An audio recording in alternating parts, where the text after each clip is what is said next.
Okay, it is, yes, okay, Alvaro. Okay, very good. That's so nice again to see so many people also for the afternoon edition, or at least depending on where you are, it could be the morning edition, the night edition, the evening edition. But I think maybe we can start. Nico, you will help me in making people coming in while they are popping up. But I will start by welcoming you to this meeting. This morning we had the same meeting, but of course we tried to have two options so that we could reach as much as possible in terms of colleagues across the world. My name is Sara Barsotti, and I work at the Icelandic Meteorological Office as coordinator for volcanic hazards. And again, I'm very happy today we have a chat to have a chat with you in this meeting, which is dedicated to the SVO and the delicate job we do in terms of, let's say, fulfilling the requirements that we are getting from ICAO when it comes to aviation safety or whatever action we are required to take to fulfill the International Airways Volcano Watch framework requests. So in a while, I will share my screen and I will have the agenda, but I'd like to ask you, if possible, to write your name, your email address, and the institution you belong to the chat. This will simplify a little bit for us the job of then tracking which SVO has been taking part to the meeting. The meeting is intended to be 1.5 hours. We want to have time for some chat and open discussion. The meeting wants to be informal. Again, a lot of us, we already know each other, maybe not all of us, but so please consider us as friends. Again, we want to be here to have just a friendly and open discussion in all directions in terms of, again, whatever moods we are. So as I was saying, a meeting occurred this morning, and we will just then make whatever information available from the outcomes of these two meetings then on the website, the WOVO's website. Said that, the hope and the request is for you to mute yourself. Nico, he will help though to maybe control a little bit the discussion, not the next steps, but here we go. We start from the beginning. So again, the idea was to create this space where the SVO could start. Maybe again, hopefully this will be the first of possibly a list of meetings and workshops where we can have space again to discuss about volcano observatories and ICAO requirements, International Civil Aviation Organization requirements, to which we are tied to some extent, as we will hear in a while. So the plan for the meeting is I will go through the survey results. Most of you, I'm not sure if all of you, but in case you can still participate to the survey, will be presented. So I think it is interesting for you to see the variety of the answers that we got through that questionnaire that we sent around. Then this afternoon, Dave, or now, sorry, it is afternoon in Iceland, but of course not necessarily everywhere. Dave, he will take then the presentation role for the main content of this meeting. Again, we will have time for questions, comments, or sharing experiences, whatever. And then would be nice maybe to go through some next steps if we can agree on something, so that we can even try to plan a little bit ahead how we do foresee maybe the key aspects we would like to keep working on together. Possibly we will take a group photo if we will still be having time and forgetting to turn on your camera. The meeting is recorded, so this is ongoing, and again, this will be then made available. So some background information and how this meeting is organized, or within which umbrella or framework. So WOVO, it has been recently, let's say, reinvigorating, and Nico is leading this initiative. This has been presented during the last conference, the IAVSAI conference in Geneva. There are three main programs now, core programs that have been identified within WOVO, and we would like to keep running and pushing. One is the Volcano Observatory Best Practice, which most of us, we have been attending, and it is a great chance to share how we do things, how we can do better, and identifying maybe, again, good practices and standards to work with. We have the WOVO DAT, the global data set on volcanic unrest. And the third program is, it is more broad, it is more multidisciplinary, but one of these is exactly the focus on the volcanic ash and aviation hazards, this VAAH, which is, again, under which program this specific meeting is sitting today. But it is not only WOVO, and therefore IAVSAI, which is supporting this initiative. Alongside, there is the WMO, which is, of course, to some extent, working through and with the ICAO, which is also trying to connect and bridge the community, the meteorological atmospheric community, with the volcanological community. And this is done through an advisory group, which is the Advisory Group on Volcanic Science for Applications, which is, again, at the same time working in making this connections, exchanges, collaboration easier and possibly even more successful when it comes to volcanic eruptions and aviation safety. So these two are the initiatives that are, again, supporting and encouraging the event today. About WOVO, it is worth saying that the first action that we took, it has been trying to compile the list of which are the SVOs, which are the VOs, without the S. And the work indeed is still a little bit ongoing, but a list is available on the WOVO's website under the member tab.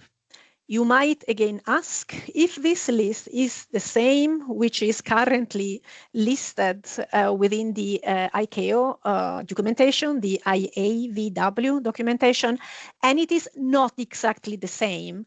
And we will hear again from Dave later on which are the difference and how this designation to some extent to be a State Volcano Observatory works. This is an ongoing effort, again, trying to compile and having and maintaining the updated list of contacts. And again, many institutions are working, helping in this sense. About the VAAH program itself, it is really thought to support us, the SVOs, in understanding what we are supposed to do, essentially, and possibly even sharing the way we are doing things to fulfill ICAO requirements and recommendations. So this space is supposed to facilitate the discussion on the International Airways Volcano Watch responsibilities, and most importantly, to keep SVOs informed about any updates, changes, new ideas, roadmaps that ICAO might come with. As well as, again, keeping the list of SVOs updated on the IAVW, and possibly helping through this process of the formal designation or recognition. In general, this program also wants to be open to any ideas that could come from the SVOs. Again, of course, we start from something that we believe might be of interest and need for us, but this does not exclude any other ideas, projects, or priorities that we believe could make us stronger in our role. So about the survey, it has been, the form was sent in June 2025. And again, we used which was the list available at that point. the survey consists in 25 questions about how we do the monitoring, how we are operating regarding the VONA, the issuance of the VONA, if we know and if we are aware about the International Airways Volcano Watch and the ICAO in general, how we do work with our VAAHs, and so on. It was all sorts of basic information, just to understand how different also is the background, right? When we look around the world, we have been reiterating the participation through the Early Warning for All workshop in Geneva, and we have been updating at that point the list with new names while we realized that we were still using maybe old email addresses. And we have been sending multiple emails encouraging the participation. And in the end, the participation has been fantastic. And this is already a very great, a very great achievement already within this first step. Again, in red, there are all those countries that has been so far answered the survey. The survey is still open, so of course, those who are still missing, they are very welcome to contribute so that we can have the better overview about where we are. So, of course, the questions, I mean, I've been not putting everything here. I just chose some of those that maybe are more relevant for the chat today. As we can imagine, there is a huge variability amongst SVOs in the world. It accounts for how many people are just available to do the job, how many could take shifts, and how many volcanoes we are monitoring.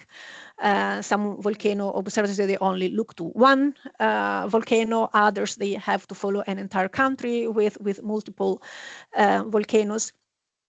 Not all of us are conducting 24 hours monitoring activities, even though, again, we see the majority is with this capability or this level of resources still to fulfill the all day long monitoring. So then here there are the answers to 3 questions about ICAO and SVOs. So the main thing was to understand how much really all of us, we are aware or we are reached or we follow what ICAO does. So the first question was if we are aware that we are listed as State Volcano Observatories in the handbook for the IAVW. And again, the majority are there, but not all of us. And that's why, again, it is even more important, right? Because apparently the information is not getting down to us if we are not aware about it. If you are aware that ICAO representatives has been contacting us regarding volcano surveillance activity, the majority is, I don't know, and it is correct. Most often, maybe this happened, but they've been just reaching our directories or other people, other personnel in our offices. But the majority, they said yes, still someone said no. The key question, though, for which I believe this meeting today maybe is more relevant is if we are aware that since the beginning of November this year, the issuance of VONA has become an ICAO recommended practice for SVOs. The majority still said yes, but still we have a kind of a big chunk of us that are still missing that part of the information. So it is still missing the opportunity really to then to make the work so that we can fulfill the requirements. When it comes to VONA, the majority of us issue VONA for volcanic eruptions. Not all of us, though. There are still institutions, SVOs, that are not issuing VONA. And this number increases when it comes to VONA for volcanic unrest. So apparently, we are more confident to issue VONA when there is eruption ongoing, but what to do when we really don't know how things will evolve. The preferred way continues to be sending VONA via email. This is overall the preferred way. And as you see, few of the institutions are pushing the VONA on an open website. And then there are some others ways for distributing, for example, through social media. Regarding the question regarding the usage of the aviation color code within the VONA, it is still the majority who does it, but there is still a big group of SVOs who are not implementing the usage of the ACC into the information for the aviation. About how we work in collaboration with our VAAH. So the question was if we are in regular contact regarding eruption response, so actual events or through exercises or simply visits, meetings, email exchanges or whatever. And again, we have a bulk of SVOs who, yes, apparently they do maintain regular contacts, but we still have many institutions that might be struggling in getting that exchanges and possibly even support and collaboration or coordination when it comes to responding to volcanic eruptions. And the question here was about exercises. The practices really is when you have an event, but this was really intended about exercises. And we do see that the majority, they are not. But of course, this could be biased if they simply don't need to exercise because there are so many eruptions in reality that this is the practice that they are just having and maintaining. So then it sounds that, again, we saw still the variability across the world, but there is in general a good awareness about the ICAO recommendations, even though, again, the hope within this program is really just to make everyone exactly on the same page about what we are supposed to do. The majority of State Volcano Observatory issue VONA for eruptions or eruptive events, but not necessarily for volcanic unrest, so prior an eruption, when still maybe the information could be important for whoever needs to take decision along the flight. The majority of VONA are issued via email. It is so easy, and again, it is so easy to get, distribute, but we will hear in a while that there are new procedures that will be requested from us. And not all of us are issuing or using the aviation color code when issuing VONA. The training in terms of exercises, it is half of the SVO. And yes, and the majority do not practice the procedures with exercises. But again, this does not mean they are not practicing for real cases. The majority are in regular contact with their VAAHs. I think a lot of work has been done in improving this collaboration. But still, we saw also that there are still situations there where maybe this exchanges is not that smooth or easy or just that frequent. So I think this is the what I wanted to start with, because again, you took part of the survey, and I think it was interesting to see where this has been ending. The results that will be available on the WOVO's website with the entire list of questions. But now I think I would ask then Dave to take over. There will be then time for questions after Dave's presentation. And again, we can use the chat as well for keeping the ball rolling. And so Dave, where are you? Yes, here you are. Yeah, here I am. I'm trying to find all of. I'm not exactly sure where I am. Nico, you had a point. Just a quick one for me. So for people who have just joined in, if you could put your name, affiliation, and email address in the chat, that would be awesome so that we can get in touch with you. Thank you.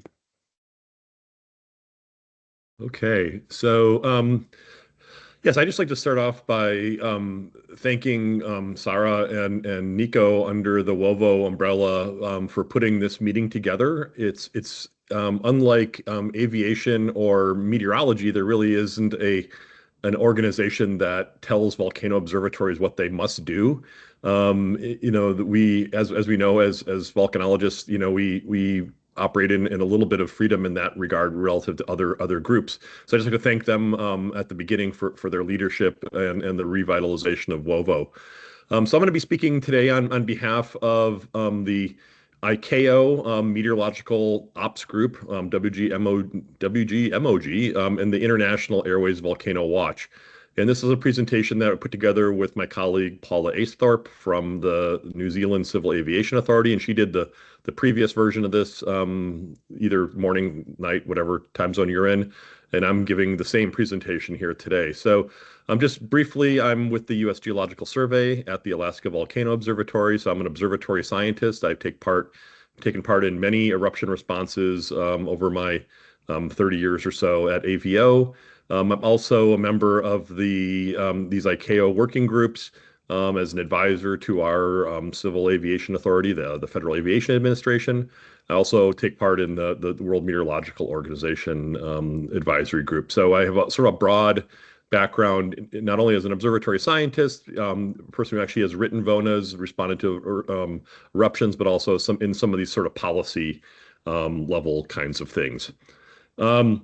So just, as background, most of you are likely familiar with the concept of volcanic ash advisory centers.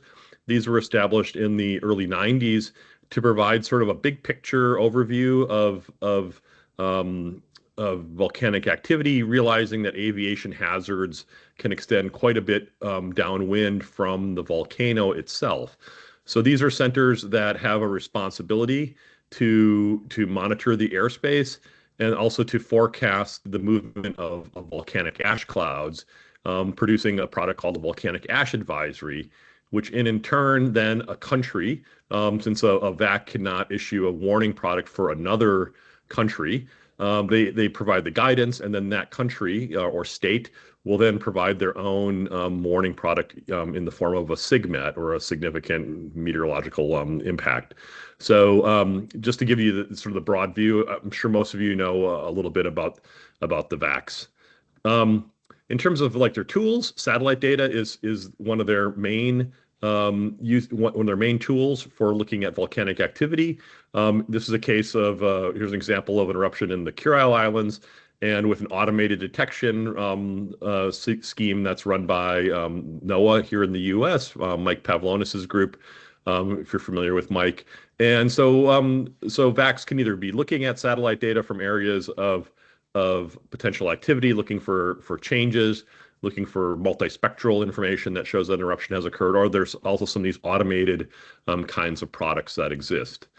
In addition, some VACs can use other data like lightning. Here's an example of the amazing amount of lightning from the Hungatunga eruption of 3 years ago now. Time flies. And so that gives an indication that something has occurred. They may have access to weather radar, either in conjunction with a volcano observatory or a meteorological agency. But that's somewhat limited. Pilot reports are another example of how VACs might receive information about unrest, and then they need to respond to those. Of course, many institutions operate webcams, and most VACs are familiar with finding those, going out and searching the world for where they might find webcam data. But it really works best. The process really works best when there is communication and a relationship between a state volcano observatory and their VAC. This is really a key part of the system to keep people safe, to allow for safe flights, but also to keep unnecessary diversions or unnecessary delays or diversions from occurring too, if it's not required. And the VONA, and here's an example in the old format. A VONA is what has been the suggested practice by which SVOs can communicate information, while also realizing that personal contacts like phones and other chat, whatever, is also to supplement that is also needed.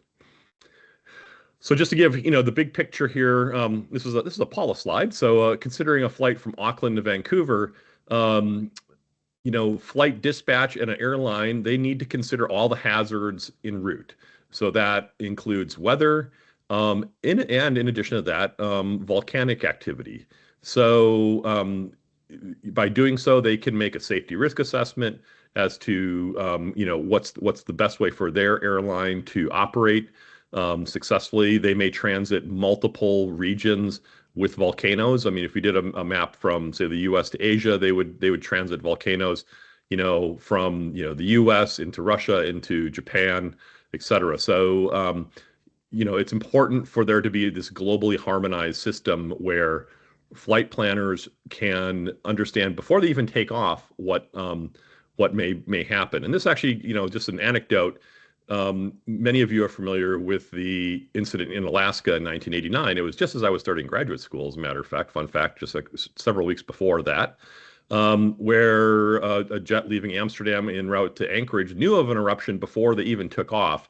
But at that point, there really wasn't a lot of information for aviation as to how to avoid that hazard. Satellite detection was in its infancy. No one's really running a dispersion model to do a forecast. And so that was an example of, pilots just being so, well, good luck getting there. And really it's heartening to know that in the years, decades since then, that the system to provide information from volcano observatories to aviation before they even take off is super important. And state volcano observatories are a key part of this.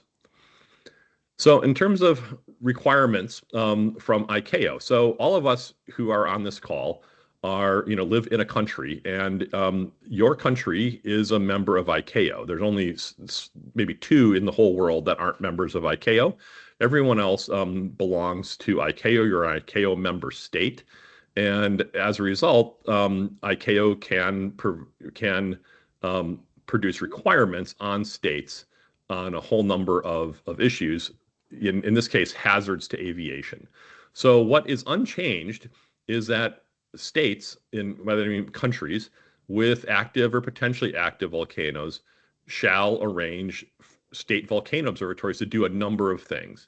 Monitor the volcanoes, send information on activity as quickly as practical to specific aviation organizations when observing either pre-eruptive activity, an eruption, or significant change in eruptive activity, or any knowledge of volcanic ash in the atmosphere. So that has always been the case. But whether or not your country supports your volcano observatory in doing this is sometimes variable around the world, and we acknowledge that.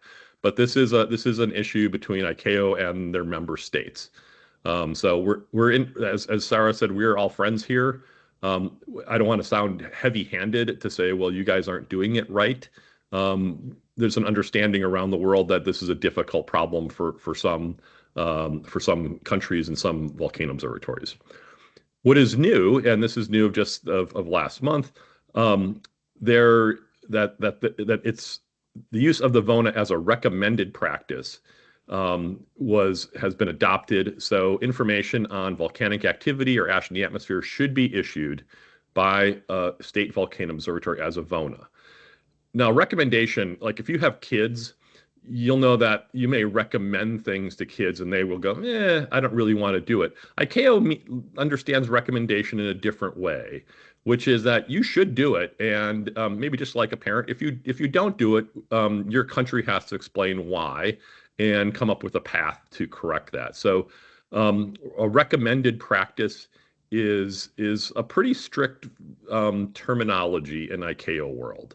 And even I, who've been doing this for decades, didn't quite grasp that until recently. I kind of viewed it as like, well, thanks for asking. We'll see what we can do. So the idea of these meetings is to really provide support and guidance and help to our friends around the world to try to meet these recommendations. Part of that includes new requirements as to how the VONA should be issued, its format, and when it should be issued. And I'll go through these. In terms of where to find these requirements, there's a bunch of acronyms and documents, and these are complicated for volcano observatories to find. I work for the U.S. Geological Survey. You'd think that it's taken me a long time to track down all these things over the years, and I can see where observatories may have a hard time trying to find these things. But there is something called Annex 3. This is the Meteorological Service for International Air Navigation, and it contains the requirements for member states on what has to be done. There's also this new document called PANSMET for short. This is a world filled with acronyms and long titles. So PANSMET, this was just published this summer. And this shows this contains the means of compliance, how to do things that need to be done. And that's where a lot of the guidance, the templates exist. These are available from the ICAO store. And so unfortunately, the general public or anyone that's interested in this, you have to go and buy these documents from the International Civil Aviation Organization, or you can talk to your National Aviation Authority. The USGS hasn't purchased any of these. We've talked to our colleagues at the Federal Aviation Administration, gotten access to the secure portal. So we're able to download these things. It is possible to do this for free, but it requires coordination between your volcano observatory and your aviation authority. So, again, it's one of those things like you have to do this, but you have to buy it. It's like, that can be an immediate hurdle. But there's a lot of us that know how to do this. We can advise you, reach out, and we'd love to help you. So in terms of, a state volcano observatory, I think there may be some on this call, and I don't know, Sarah knows better than I, maybe at a volcano observatory, but isn't designated as a state volcano observatory. And that can sometimes lead to, either concerns or bad feelings or hard feelings. But each ICAO region has an air navigation plan. And this outlines the services in the region. And the ANP contains a list of state volcano observatories. Your state has decided which volcano observatory is listed in this air navigation plan. Your Met Authority has done that. And so if your organization is not a state volcano observatory, there may be a reason for it, or it may just be that it hasn't happened yet. But only designated SVOs can issue VONAs. And this reduces the risk of conflicting information and promotes sort of a single source of information. Also recognizing that some volcanoes are located on borders. I mean, the Chilean-Argentinian border, I think, may be the longest with sort of shared volcanoes that half in one country, half in another. And in those cases, SVOs really need to coordinate with each other on any VONA being issued. Again, the designation is coordinated by your National Aviation Authority. But there are people such as Paula from the Civil Aviation Authority in New Zealand. She kind of understands how to make this happen. So if there are countries that aren't listed, she knows sort of the process to make that happen. So these are states with designated state volcano observatories, and this is a list that was current as of 18 November. And Paula mentioned earlier, our previous version of this, that there are some new Asia-Pacific SVOs that are being added. FIVOLX, I think, is being added, some other ones as well. But this is just showing you, I think there's about 35 in this table, state volcano observatories, and they are broken down by ICAO regions. So the Americas, Asia Pacific, North Atlantic, Europe, and the African Indian Ocean.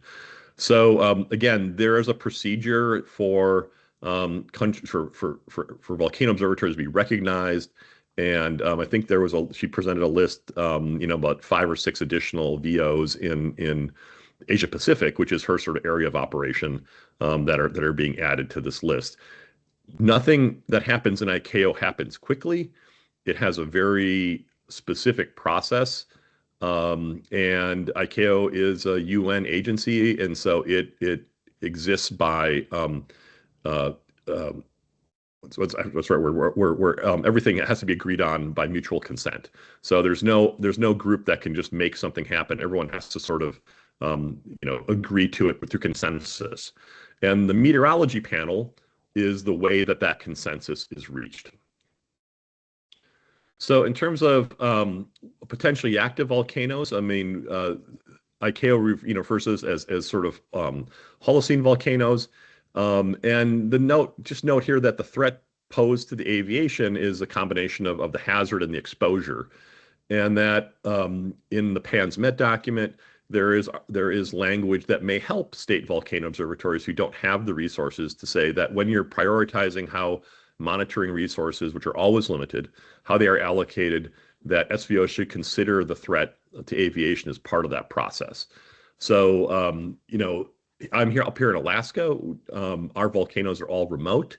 And the only way that we have been able to get the attention of our funding organization and our Congress to provide information is by stressing this requirement to ICAO that we monitor volcanoes for aviation hazard, because there's very few people in hazard on the ground. So it's a bit of a process that organizations might be able to use to their advantage. In terms of the VONA, the idea is that it's available for sort of a wider group of users, and the new VONA template has become a recommended practice. So I think this first bullet is really important. The VONA will be provided to operators in the same way as any other aviation meteorological warning. Now, that's just a bullet, but it's, if you think about what a pilot does or what a dispatcher does before a flight takes off, is they gather up all the information along their route of flight to look for hazards.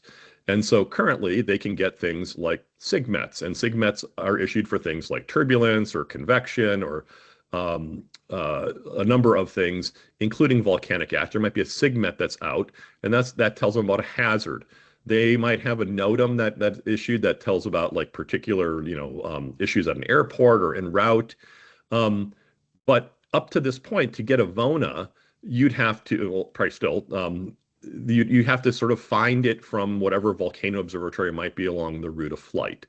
And so with the new format and the new method of distribution, it will be in the same system as any other meteorological information that they need. So I can't stress that enough.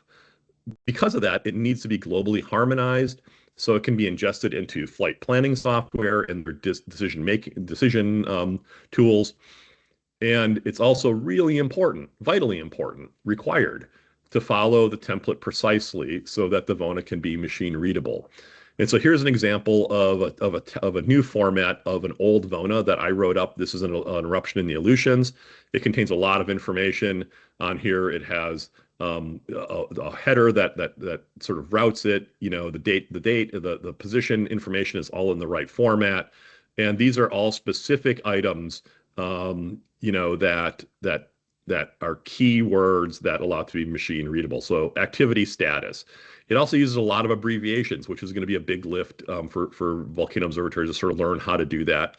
But you'll see it's pretty concise because that's how aviation is. And down here in the remarks, I've just written this out in sort of aviation speak. So significant volcanic ash emissions observed in satellite at some time. Volcanic ash emissions are expected to be continuous for several hours. So, and then when the next VONA will be issued. So it's a very concise format. I know that many of our VONAs at AVO in the past have been, paragraphs of volcano information. We're explaining why we changed the alert level, what else might be going on. This is actually a much more concise format to get information out. In addition, there's a hope that VONAs will contain enhanced information. And so where possible, if SVOs are encouraged to include ranges of eruption source parameters in the remarks section. This could include things like a variation in cloud height, just that, it's like it's varying between this and this. It could have other factors like there's not a lot of fine ash or there's a lot of water, whatever, that an observatory might know about a particular eruption. None of these are mandatory. It's just like if you have that knowledge, this is a way to give information to a VAC. And that supports their modeling efforts because they are going to be also standing up a new service that issues probabilistic quantitative volcanic ash forecasts as opposed to just a box in space and time. They are under the gun to do that, and some SVO or some VACs are doing that. They're all working on it, and many are able to do that. I think the Toulouse VAC just issued their first QVA product for the eruption in Africa. Was it Ethiopia, I think, or Eritrea? Anyhow, the recent eruption there. But SVOs are encouraged to work with their VACs outside of the VONA process on eruption source parameters. That's just a sort of overall arching thing. SVOs are encouraged, as Sarah showed previously, not a lot of SVOs do tests or exercises. So there is an encouragement to issue test VONAs when upgrading systems. We're just about ready to do that with the USGS to issue our first test VONA under the new system. And then this is another one that is another sort of big lift. The VONAs we provided in both what traditional alphanumeric code or TAC, that's the example I showed previously, where it's, even though it's all capitals, it is something that a person can read, as well as ICAO XML or IWXM format, which is the machine readable version that's used in aviation systems. There's a lot of technical details that are required in producing IWXM format, but your state meteorological service, your air navigation provider, or the VAC has knowledge of this and may be able to help out. In addition, some volcano observatories, I know like USGS, also work done in New Zealand. We've been producing the IWXM format in our code, and we may be able to provide, technical expertise, perhaps through WOVO to show people like, here's the code that's been developed. In addition, the VONA color code has been slightly modified, and it contains the previous definitions for green, yellow, orange, and red. It's added unassigned, and this is an important one. This is where there's insufficient information available to assess the current status of the volcano or volcanic activity. So this might be a case where you don't have any geophysical monitoring, or potentially undersea eruption or volcanoes, etc., where you can't be sure that the volcano has its normal background state. So green, this is like if your traffic lights are out. Those that so if you approach an intersection and the traffic lights, because of a power outage, are out, no one sees green if the power's out. You then need to stop and take a look around, hopefully. So that's kind of like if your traffic lights are out. If you can't be sure that you're supposed to proceed, then unassigned has been added as an option. There's also a new frequency of issues, and this is a shall. This is like, ICAO really means it. VONA shall be issued whenever there's a change in the aviation color code. When you're at aviation color code red, at least every 24 hours. You could do it more frequently, at least every 7 days when it's at orange and unchanged, or twice a month whenever the aviation color code is at yellow. And this is an important part. SVOs really should use the color code in VONAs. I know this is a big lift and a source of problems for some SVOs, many SVOs. It's especially difficult if your country has an alert level system that uses colors. But this is the ICAO guidance as a recommended practice that you really should use the color code in VONAs. Nothing from ICAO prevents a state or a country from having another alert system. And so for countries where there is, confusion, concern, it's going to need, public education, and it's going to take work to try to reduce confusion. So, it's just a really should, and at some point it will be a shall. If you don't use, it is possible to issue a VONA without a color code currently. If a country doesn't do that, they will need to work out an equivalent update schedule that meets the intent of the PANSMET guidance. It's also possible or suggested that VONAs be issued for resuspended ash if your SVO has the capacity or the capability to know that ash is being resuspended from previous eruptions. The VONA is to be used in that way, but it should not. The aviation color code should not be changed if the ash resuspension is due to meteorological conditions. So it's not about the aviation color code has always been about the status of the volcano, not on the hazard to aviation directly in the form of the cloud. It's not about the cloud, it's about the volcano. So this is an example from the Katmai region in Alaska. See the satellite image showing a plume of resuspended ash over the ocean up here, and you can see it in the webcam. And so this is an example of where we would issue VONA staying at green for the Katmai group, but noting that resuspended ash from high winds is occurring. So it's a bit of a nuance, and not every country has this issue.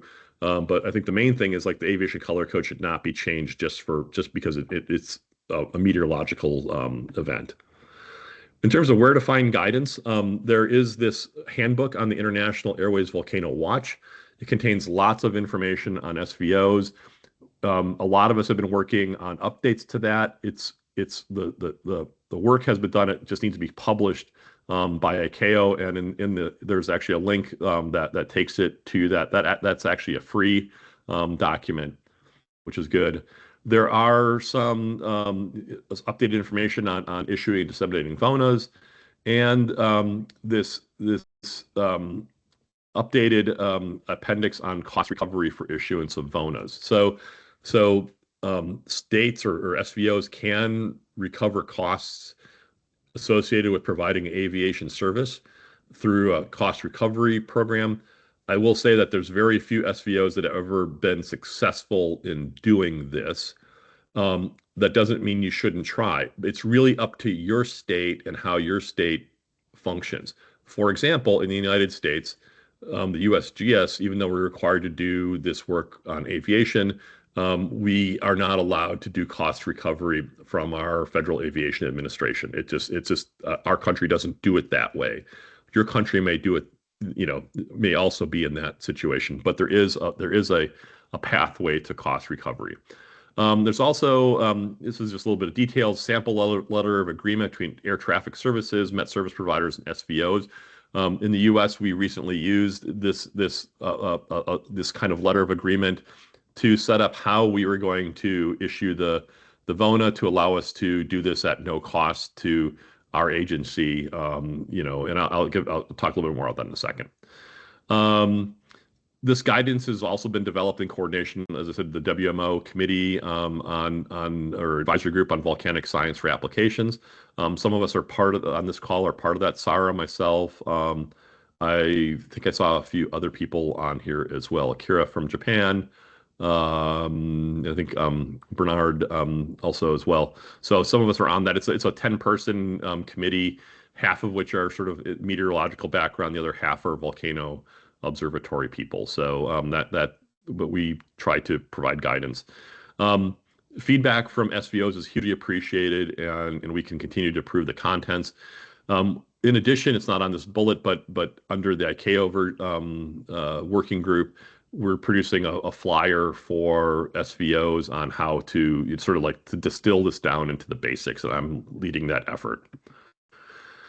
In terms of just a couple of quick examples of what's going on in other parts of the world. So the Met Service New Zealand and the VAC Wellington have developed a VONA input system for volcano observatories within their area of operations. So SVOs can log into a web tool, create and send VONAs with pre-populated lists, drop-downs, etc. There's templates from the previous one. And once finalized, their tool also disseminates the information through the aviation networks in both the two formats, both in the alphanumeric and IWIXM, to the recipients. Also, they can email to other people on your list. And it's currently to be used by designated Pacific SVOs, but they will consider offering it to other SVOs on a case-by-case basis. And so that's something you can chat up with Paula if that's a system that you might be able to utilize. That's very generous of Met Service New Zealand to provide this tool. I think they're the only group that has done this that's trying to help other observatories currently. The rest of us are sort of doing it individually. And so just showing you in the US, what we've done is on the right, there's a little movie that just shows our form with pull down boxes, headers. As you can see, it's a very straightforward form that answers all the specific portions of the VONA. So you go through, you select different information, movement, and then at the remarks are only 256 characters, all caps. Try to use abbreviation. So it's really meant to be much more concise with very specific formatting. So we've rewritten our software to produce it in both the TAC and IWXM format, and we're working to train staff on this new process. We've also gone through the whole process of getting WMO headers for our volcano observatories, and these are the beginning of the message, and it's how it gets routed through the global air navigation communication system. You know, we have 5 volcano observatories of almost 170 volcanoes across the U.S., in the Pacific, and so we've gotten headers that allow our VONAs to go out to the right users. And that's a bit of a lift, but it's, you know, we can give you some guidance on how that's done. So a key part for why we've been able to make some progress is that we have an agreement now with our National Weather Service and the Federal Aviation Administration to distribute our VONA into the the aviation communication system. So state volcano observatories are not required to, suddenly, come up with a whole new connection to a whole new network and learn all the ins and outs. Your partners really are your National Met Service and your National Air Traffic Organization. And to make this be as successful as possible, to make progress, that sort of collaboration is needed, and understanding that can be difficult in some countries. And that's all I have. So thank you for your attention, and hopefully that made some sense. Thank you, Dave. Yes, it makes sense. Some sense. Sometimes. No, many thanks for that. Again, it is, the more I list the presentation, the more questions I'm getting, though. So, but again, I think we still have 30 minutes as scheduled with this meeting. So, if there are any questions from those online, I think it is really the chance. Alvaro, he was already asking, are these part of the ICAO's new requirements? Well, again, the new template, as well as the way of issuing the VONA through the IWXM format, whatever it is the correct name, yes, they are exactly part of this new, let's say, version, or whatever will be the updated new documentation from ICAO that, again, has been not currently formally published, but it is going to be soon. So again, I think everyone has the chance to say whatever questions or curiosity about what Dave has been mentioning until now. So yeah, Jeffrey, please, maybe one thing, if you could just introduce yourself so that you can say which institution you are from. I think this would help then to follow the thread. But Jeffrey, please go ahead.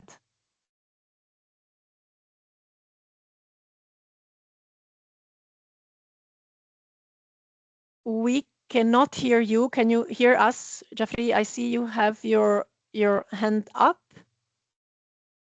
but no. Okay, we cannot hear you. Could you try to unmute yourself?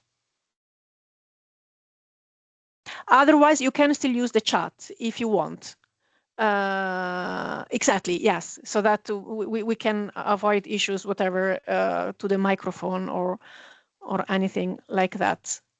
Okay, otherwise, Nico, if you want to be next while we wait for Jeffrey to find the way of talking, please, Nico.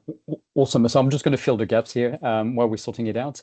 I think for me, from a volcano observatory standpoint, there are perhaps 2 main types of families of observatories. Some observatories on this call are already issuing VONAs, for instance, and it's a matter of basically adjusting a couple of things, like the frequency at which we issue those VONAs, but also maybe offering this kind of new format as well, additional format for the VONA.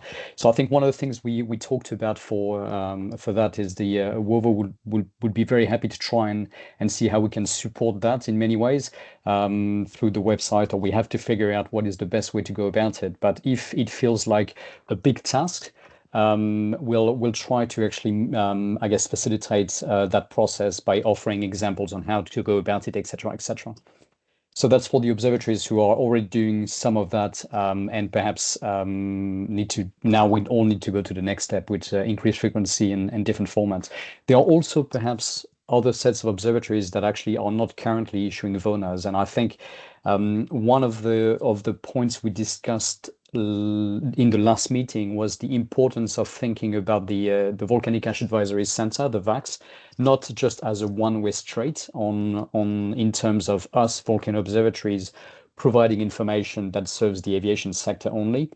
It is true, but it's actually also the other way around, is we very much think about a two-way relationship where, as a volcano observatory, we can leverage that relationship with the VAAH to, for instance, confirm eruptions, to have an idea about potential plume heights, etc. So I think what I'm saying here is really encouraging all the observatories to actually get in touch with their VAAH and think of them as partners, rather than necessarily just the recipient of the occasional information through the VONA, because there is a very strong advantage of working together then. So I'll pause here, and I see there are a few questions in the chat as well, if Geoffroy can do it. Yes, thanks, Nico. I think, yes, if we agree, as there are many with the same question, Dave, you will take the question, and then we have Benjamin has gone, and then Jean-Christophe. And there is another question from Pat as well. Maybe this could be more difficult to answer, but Dave, please.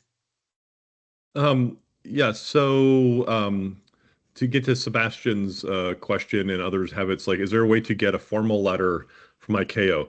And that has happened. Well, let's put it this way.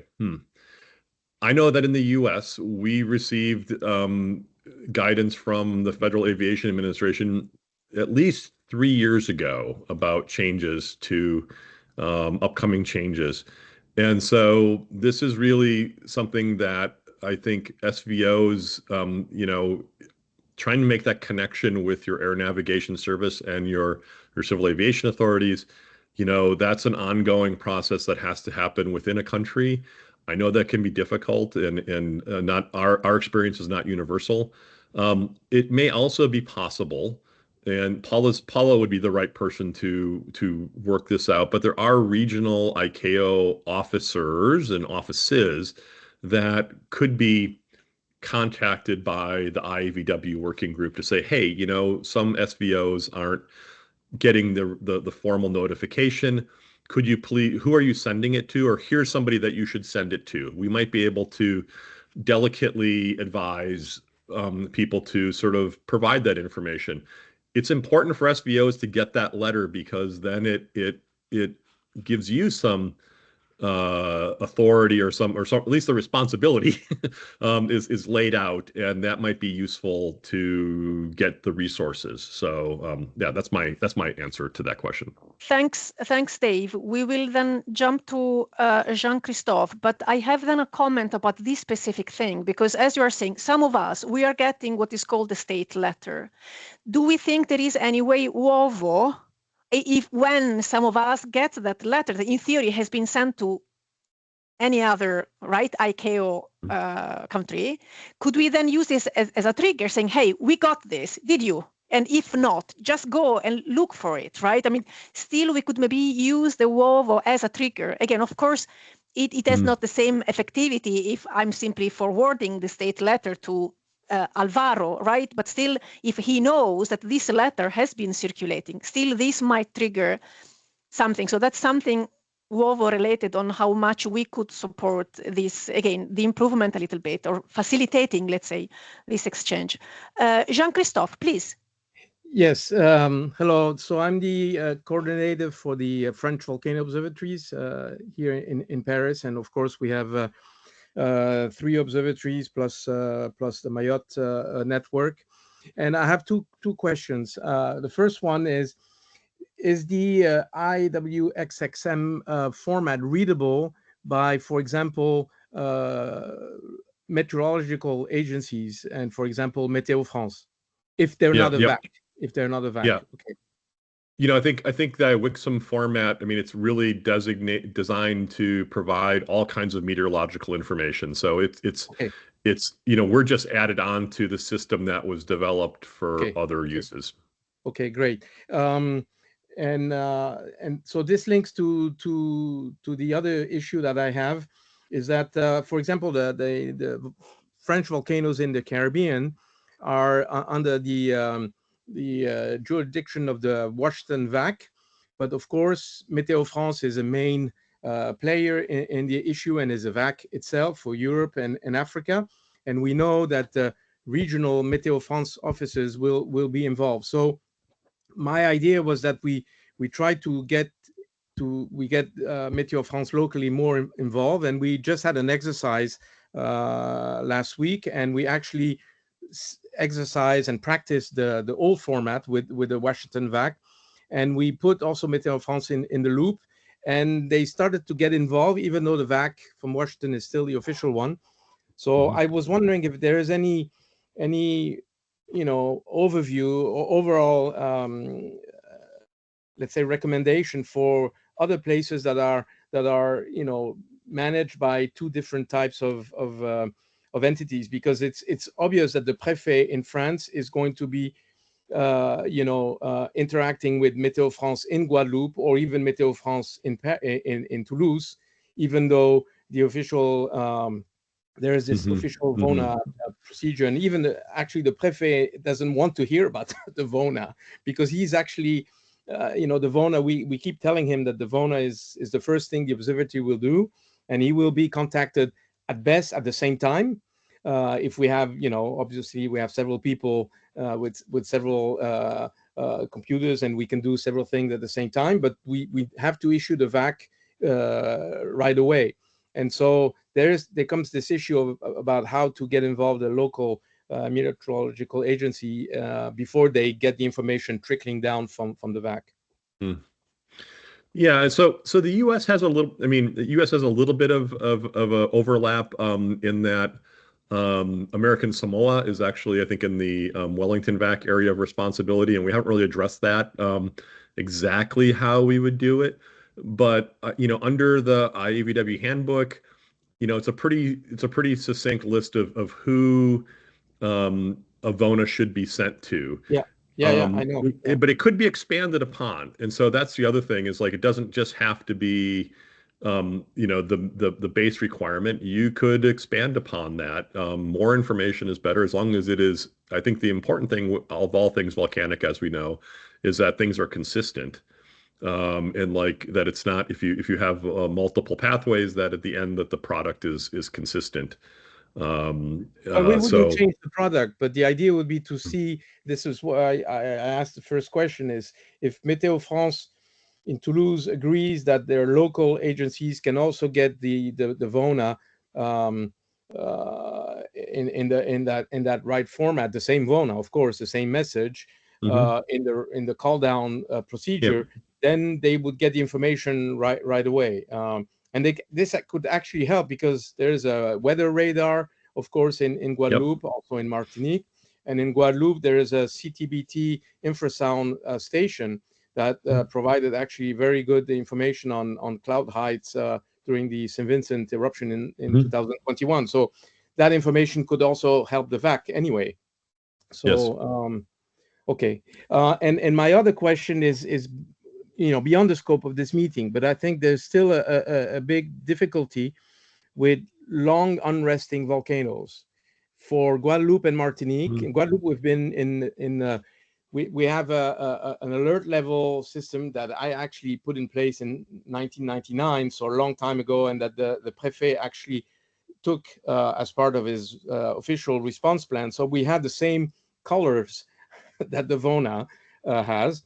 So we're thinking about going to an alert level scheme that has just adjectives like the US scheme, or numbers, to not have double sets of colors, which actually they are the same colors. I know in New Zealand you have had a different color scheme now, which I tried to propose, and I was I was quickly turned down by the authorities that did not want to have a pink to purple color scheme. So we still have our 4-level scheme, but we've been 20 years in unrest, so we're not going to put a yellow VONA if we abide by the strict definition. So the yellow level is really a problem for long unresting volcanoes, and for the current definition, which has two cases, the upscaling case, and also if you scale down. So I would assume that we would go from green to orange. We would skip yellow as soon as the unrest goes beyond the current status, which is the vigilance yellow level for the authorities, but it's green for VONA. What do you think about that? Yeah, I think you bring up good points. There's also the issue of, Kilauea has been erupted lava for 20 years, and is it going to be orange for 20 years? And is that really a benefit for an organization to put out a, weekly thing? I think there's always going to be exceptions, and you could come up with a different schema, but it maybe also have problems. So I think in cases like that, working this out through your local VAC and just, continuing to, engage people. I think that's it's a good point, and we discussed this a little bit when we were talking about the PANSMET guidance for how often a VONA should be issued. And so, these things can evolve over time as well as experience goes forward. And you bring up a good point, and I don't have an answer for you other than I agree that having a volcano at yellow for 20 years is not a great, it's accurate. The aviation color code was specifically vague to allow organizations to, come up with have some flexibility. And that vagueness is helpful in some cases. In other cases, people say, we want criteria, specific criteria. And it really varies, the needs vary from place to place. And so I know in Alaska, we have redefined at some volcanoes what unrest, what background is sort of normal. Okay. So, we have volcanoes, Garaloy that has LPs, every 3 minutes, and it has for 20 years. And so at some volcanoes that would be unrest, but at Garaloy, it's just what it does, and so we've sort of internally redefined what background is to include, things that could be like deformation, it could be gas emissions, it could be a lot of things. And for that volcano, we apply sort of a different criteria. It's like a special kid, it's like, other people have is your VONA for that volcano green or yellow? Well, we don't put out a VONA, if it's at green, it's at green. It's at green. Yeah. Okay. No, but that's a very good point. Thanks, Jean-Christophe. We had this discussion about the definition of unrest, and then I added the long-term or long-lasting unrest even to the meeting this morning with Mariton from Philippines. And it is true. I mean, typically the aviation color code is more intended to be dynamic, right? So that responding more. But this idea about redefining the background, we did that for ASCIA as well. At a certain point, the last VONA was issued when we moved back to green from yellow. Listen, this is ongoing now since 2 years. We are setting off now the fact that this is where we are starting from. So this is a kind of a new background. If we will see changes from this state, that would be an acceleration or additional increase in the seismicity or whatever, then another VONA will be issued declaring the elevated unrest. So I think it overall makes sense as a process. Nico. Okay. Thank you. Thanks. Thanks for the thoughts here, Jean-Christophe. So for me, a couple of observations here. So when it comes to setting, I guess, the aviation color code, really, if we have to go back to the first principle, what are we trying to achieve with this? And really, what we're trying to achieve is basically let the aviation sector, that something could hurt people in the sky. Basically, that's my very simplified way of looking at it. So when it comes to unrest, for instance, from my point of view, is when we've got a volcano that is in level of unrest, but is not particularly unusual because it's been long-lived, etc., and there is no immediate, I guess, indication that an eruption could occur Basically, for me, that's almost like a grain. It's something. So you have to redefine what you actually mean by unrest through the lens, I think, of what it means for the aviation. So we've had cases, for instance, on our end in New Zealand, where we've had very minor ash emission, but they were actually very passive. They were related to fretting of funerals. And the particulates, if you wish, were just very much confined to the first 100 of meter, not even that, actually, probably 50 meters above the vent. From my point of view, that had absolutely no impact on the aviation, which was much higher up. So we didn't necessarily go with what you could say, hey, the volcano is actively erupting, because it doesn't make sense from an aviation point of view. So as Dave said, it's quite a gray area, but quite pun unintended. But it's something that I think we can work on. And I think one of the beauties of this kind of meetings is we can actually debate and discuss and learn from each other. So I think that's probably why we'll probably try and have more conversations in the future, I suppose. One quick comment, and I noticed that we've got a few questions in the chat, so we'll get to those in a second. With regards to involving other Met Office or Met services in the conversation, which is a really good point when you've got one of those in your country and they want and they should be involved in the conversations. From my point of view, I think it's useful to think of them as partners rather than necessarily as the VAC.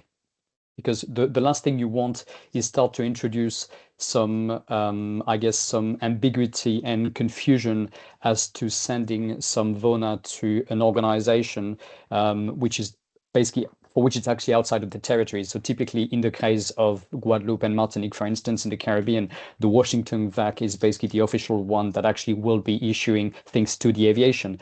But if you think about the French Met Service as or Météo France as a partner that can actually help you with defining heights of plumes, etc., etc., I think it takes a different dimension. So the way we do that, for instance, is there is nothing that prevents anyone or any observatories from sending the VONAs to a range of external partners. So what I would probably suggest is go that way. That's something we do, for instance, on our end as well, is the primary one is basically for our local VAC, but actually a lot of other partners are also receiving that information, and then they can make do with whatever they need to do there. So I'll pause here, and Dave, and I'm sure many others will have questions. Thanks, Nico. Dave, if you want to attach to Nico's, then then we have a few points in the chat. Dave, please. Yes, I wanted to go back up in the chat before we lost it. And there was a question, based on the list shown of designated SVOs, what's the requirement for states without a designated SVO? So that's a very good question. As the regulations say, only state volcano observatories should issue VONAs. So it's important it's important if your observatory is not a state volcano observatory and you think it should be, to try to get it designated as such. There may be a reason why.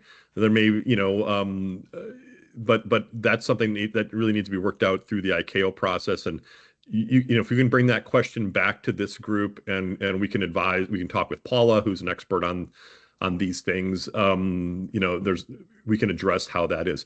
States still have a requirement to issue information about volcanic activity within their country. It may be that there's a different organization that does it. There may be a reason, but again, there is a process, and if a country that has not designated an SVO there and at all for their country, and there's activity, then that needs to get addressed, and we can help with that. And then, again, the question about Fuego, we have volcanoes in Alaska that do this. Stromboli does it all the time. It's like there's ash emissions constantly.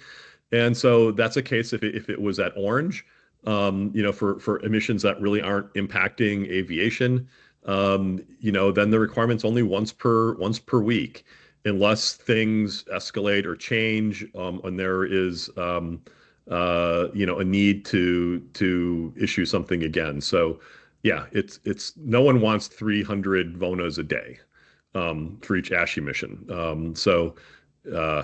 Okay, that's it for me. Thanks, Dave. This goes a little bit back. Again, of course, we will make all these slides available so that people can go back and check what we said. But I have a question, because it is true. I mean, this documentation, ICAO documentation, including the handbook, is still not published. But for example, USGS has already implemented the new template, right? Just Dave. about, well, yeah, we have the software, ready to do it. But yes, we have it ready to go. Yep. Ready to go. So not yet operational then.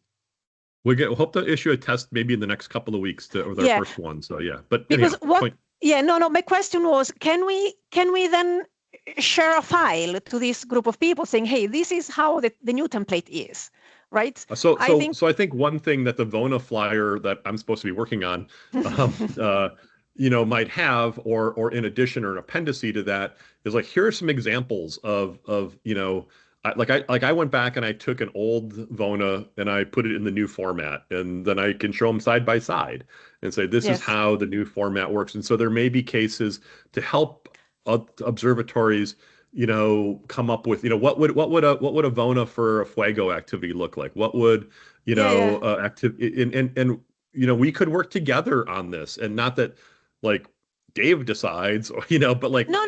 What I'm saying is that if people have been not getting the state letter, I mean, they are seeing the new template for the first time now. Oh, yeah. Okay. That's what I'm saying. So then, again, I guess I would like to still have the way to share the information. I mean, some of us got the information and we already took some actions on it. Yep. Not all of us. I think the first step is to share the information as much as possible so that all the others could start to, take the steps that might be needed for completing it. Broad guidelines Nico, with WOVO, Yeah, so there is a document from 2009 that Sarah and I looked at many times over a decade now. And it's essentially a WOVO document, and I think it was Marianne Gafanti and Andrew Tupper and some others wrote it, and it was very much like guidelines for volcano observatories. That could really stand to be updated, and we could use help. Yes. To do this. Exactly. Otherwise, I guess this would be maybe the chance, Dave, really. But Benjamin, please, Ben. Hi, everybody. I'm Benjamin Bernard from IGEPN in Ecuador. Just wanted to share some experience from Ecuador. We have been in touch with civil aviation and with Washington VAAH for years now. And for example, last year we developed an internal protocol for the emission of VONA. It was just before the update of the format, of course. So we have to do it all over again. But one thing that came out of the discussion we had with the civil aviation was, for example, the frequency.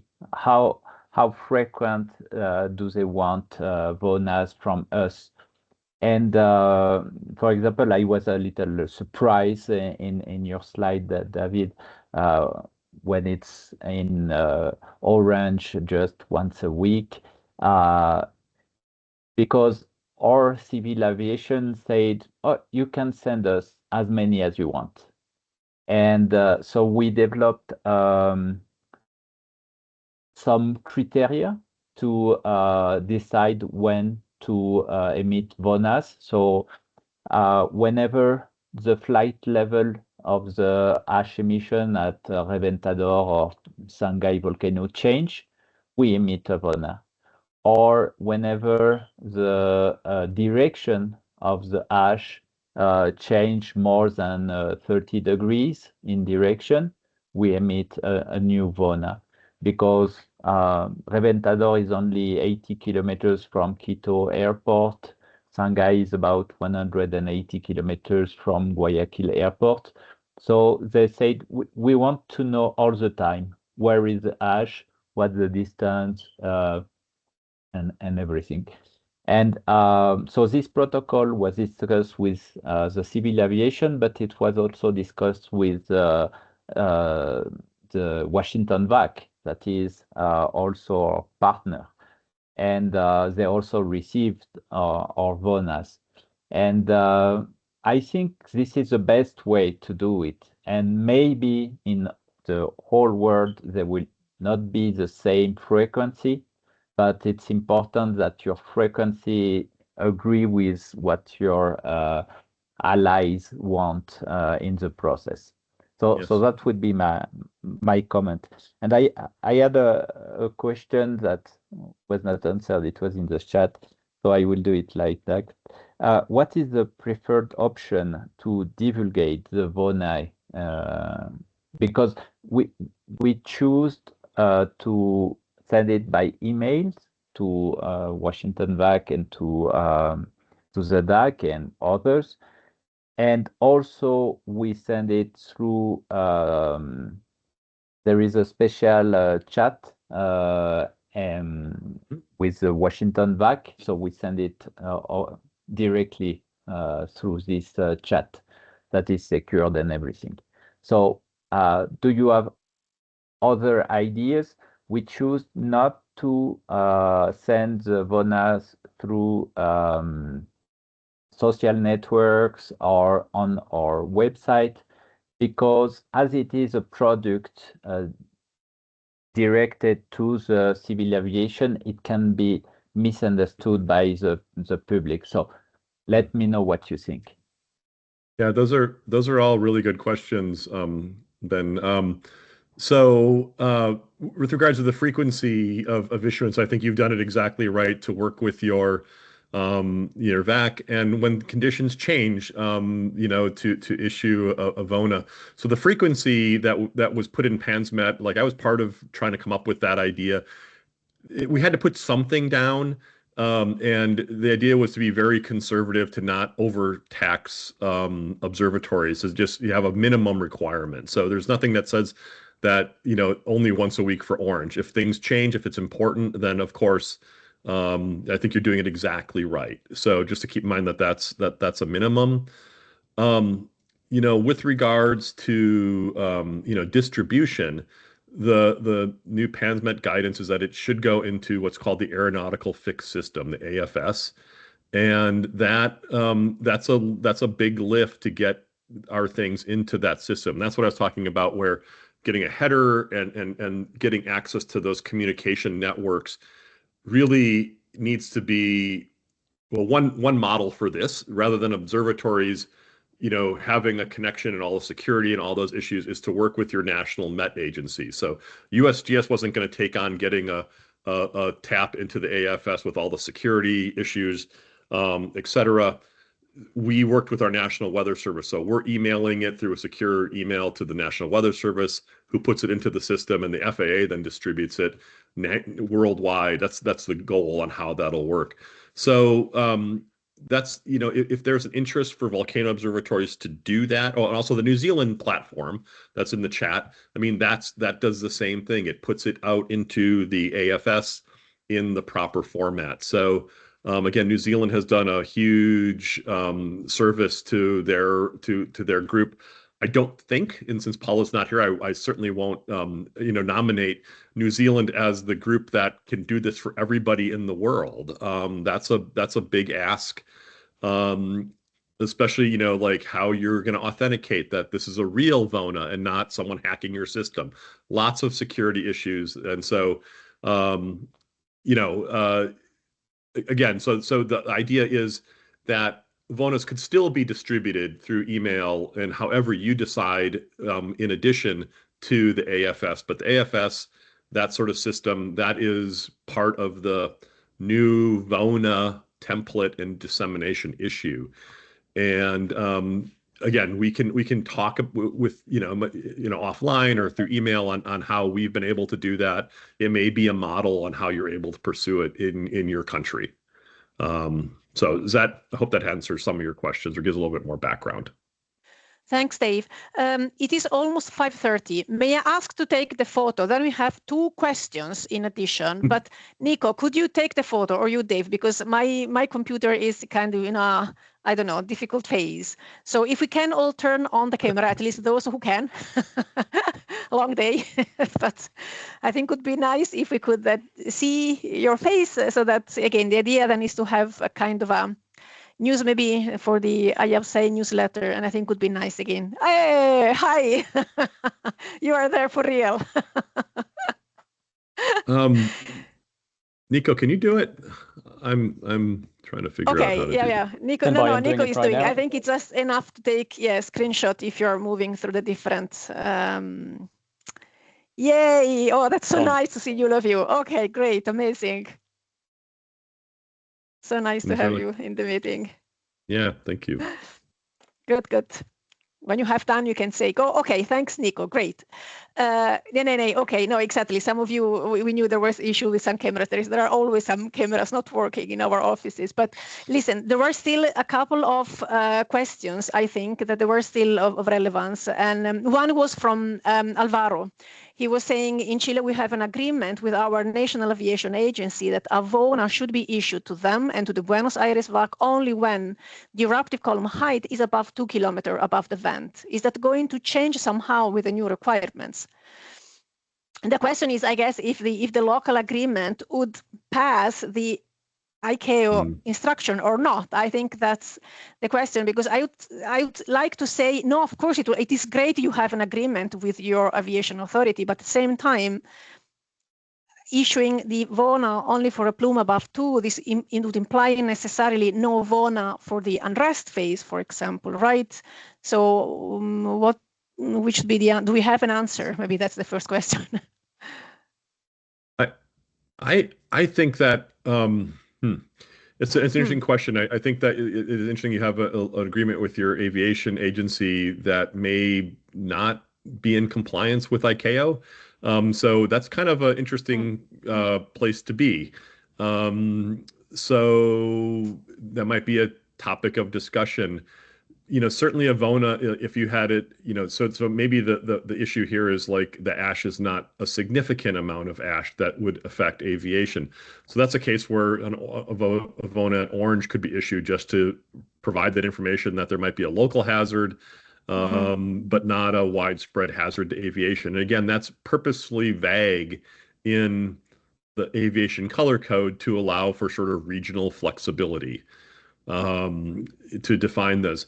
So that's Alvaro, I think that's a really difficult question. And again, like typically when my experience with other aviation agencies is they follow the ICAO rules to the letter, and this is a little bit outside of that. So there's nothing that really is changed so much as maybe it could just be applied in a different manner is a suggestion. I don't know. By that I'd say like an aviation color code of orange, because it's not significant, might be consistent with ICAO and maybe of use. Yeah. But I would imagine still the first step would be to ask again your aviation authority about the new recommendation from ICAO, if they are aware about it, of course, and then if this would imply that a review is needed in terms of your internal agreement or not. They should have been getting that kind of instructions at this point. And Lisa, then Jackie was asking about CAP. Yeah, thanks, Alvaro. If the common alert protocol format is supposed to be used for VONA or for any other alerts, if ICAO does requirements for that, I don't think CAP is part of the ICAO recommendations, and ICAO is not thinking about anything else except VONA, in a sense that I don't think any other kind of alerts would be of interest for ICAO. So I guess the answer is no. The email is fine, except we are moving towards email plus the IVXXM format, which will be again recommended as well. So that's why. Yeah, please, Dave. Just follow on to Jake's thing. So I think it specifically says in the PANSMET documentation that the use of the VONA does not preclude any other communications about hazards for volcano observers. It specifically spells that out. So, but without it in front of you, it's hard to see it. And, it may be possible to extract portions of the PANSMET document and provide it without providing the whole thing. Like saying, hey, in the PANSMET, it says this, because we can't distribute that document broadly, like through WOVO, but to pull those things out. So yeah. Yeah. But as you were saying, I mean, still these indications are kind of minimum requirements, right? Whatever we might be thinking of adding, it is, I guess, welcome, as long as we are fulfilling these basic things. That, again, still this would require some work. And again, IMO is working on this direction. We are working on the new templates. As a meteorological office, the transition to the IWXXM will be to some extent easier, but still we have question about it. So it is still something that would require some time. And that's why I guess we want to spread the information and making everyone informed about what is expected, because again, this would take time. And again, not all of us, we have the same resources or people available to work on technical aspects or whatever. Nico. I think in terms of limited capacity and only so many things, say a single scientist may be able to do in the middle of the night when something happens.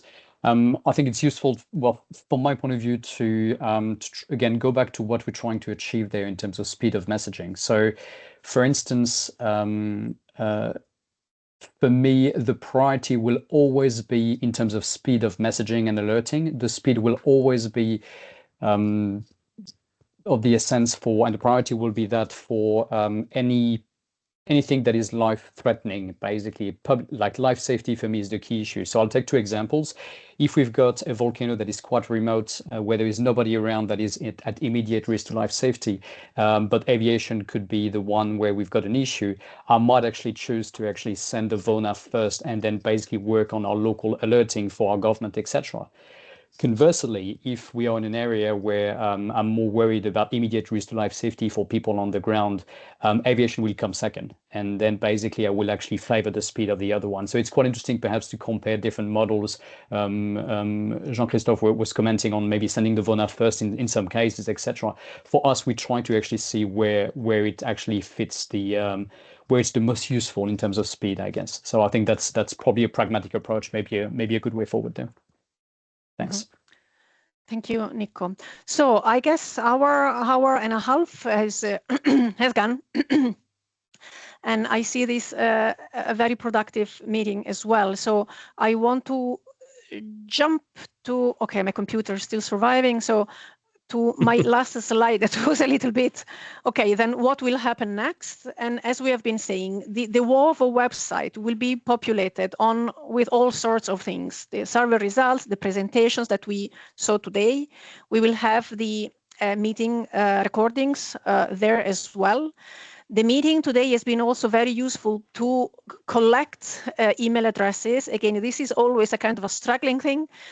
But we would like to create one post list so that we can, with one email, getting the majority of you without having to jump through multiple Excel files.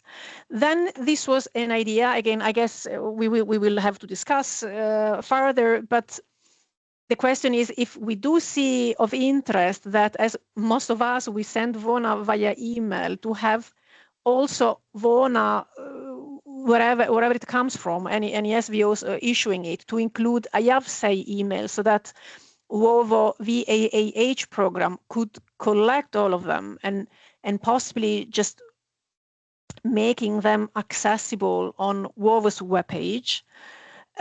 This is a question mark. Again, it was indeed for a discussion, but hopefully we can keep having discussion within this group. And then the other points was, again, we have been hearing a lot of many things where we would like to keep working on. Again, the unrest part, we heard this today. The column height thing is something, the usage of the aviation color code as well. So the question is, again, how to move forward. I guess the outcomes from these meetings will be translated into another kind of check about where we might want to spend our resources, in addition on to investigate further some of these aspects that we believe would be more relevant to move forward, including and making sure that the first thing is WOVOs want to make the information more accessible to everyone. So I guess this is just the key message. And again, with this meeting today, it is clear. Then we can think about working group, additional dedicated meetings, just focus on specific aspects, where maybe all of us will be more advanced in the implementation.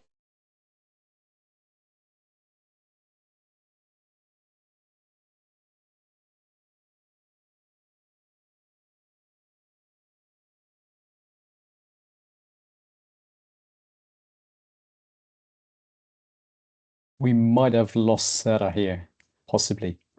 Seems so.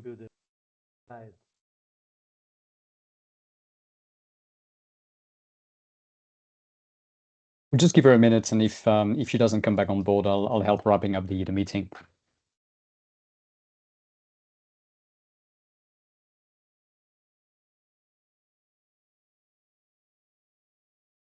Okay, well, I think what we'll do here is I'll just keep going a little bit on that, and we're going to wrap up the meeting. Long story short, basically, we are very keen as WOVO to try and support the effort and try to support the observatories in any way we can. So we will share we'll follow up the meetings with emails to everybody who's been involved.